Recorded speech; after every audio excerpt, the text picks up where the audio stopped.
চেষ্টা করব দৈনিক বাংলার মোড়ে ঠিক অপোজিটে দীর্ঘ 5-7 বছর ধরে এখানে একটি মাদক স্পট রয়েছে।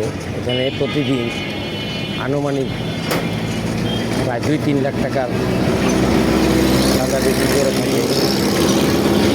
আমি এখন সরাসরি গণমাধ্যম কর্মী হিসেবে কেনার চেষ্টা করব, দেখে তারা আমাকে মাদকদ্রব্য 100 টাকার বিনিময়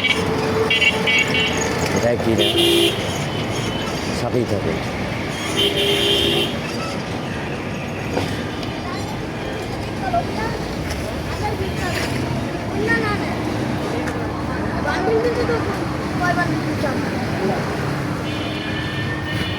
করতে গেলে আমরা খারাপ হবে।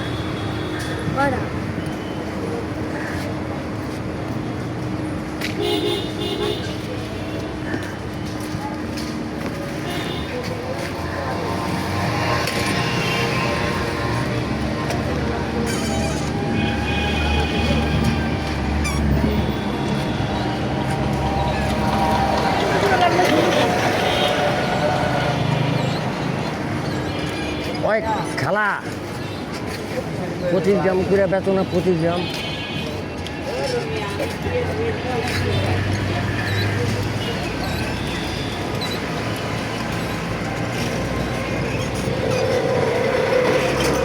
অবশেষে তারা 100 টাকার বিনিময় আমাকে হাতে দিল।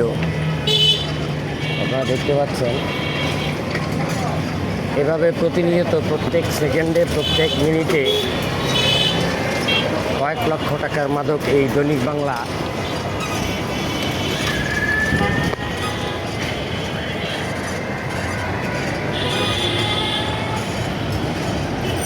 বিক্রি হয়ে থাকে।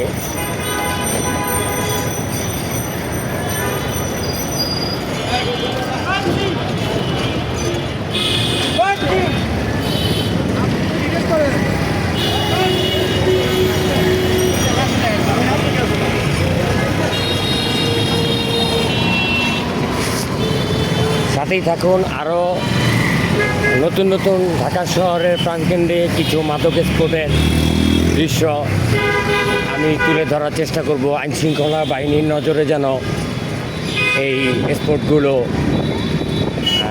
অতি শীঘ্রই যেন তারা যেন এই মাদক নিয়ন্ত্রণ অধিদপ্তর সহ সকল আইনশৃঙ্খলা বাহিনীকে উদ্দেশ্য করে বলছি, তারা যেন এই মাদক স্পটগুলো জিরো টলারেন্সের ইচ্ছা পোষণ করে, যেন এই মাদকদ্রব্য অধিদপ্তর সহ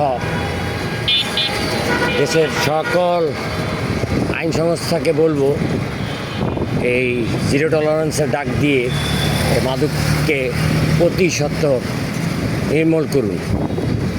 ধন্যবাদ।